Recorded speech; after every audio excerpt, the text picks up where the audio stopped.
is feel the fear, but do it anyway. So that's another thing that I learned in my personal development journey, where a lot of people have fears about doing things, but the people who get things done feel the fear and they do it anyway. Like, I just think that's such a powerful message, because a lot of the time I think you just think other people don't have the same fears, but a lot of people do. And it's all about how you act on your fears. Like, do you let them slow you down, or do you keep going? And it's something that I've been applying in my life.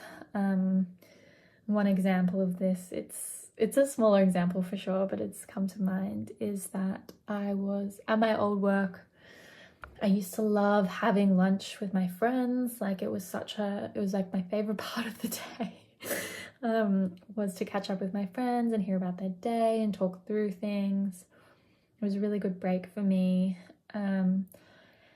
And one day I was in the kitchen and there was a group of people that I like kind of knew, but I wasn't like really that close friends with them. And in my head, so I'm like heating up my lunch and I'm thinking like, okay, like I really want to sit with those people, but I don't know them very well. Like, what if they find me annoying? What if they don't want me to sit here? Like, rah, rah, rah. Like, all of those thoughts going on in my head, being like, all those negative thoughts. And my lunch finishes heating and I'm like, oh my God, okay.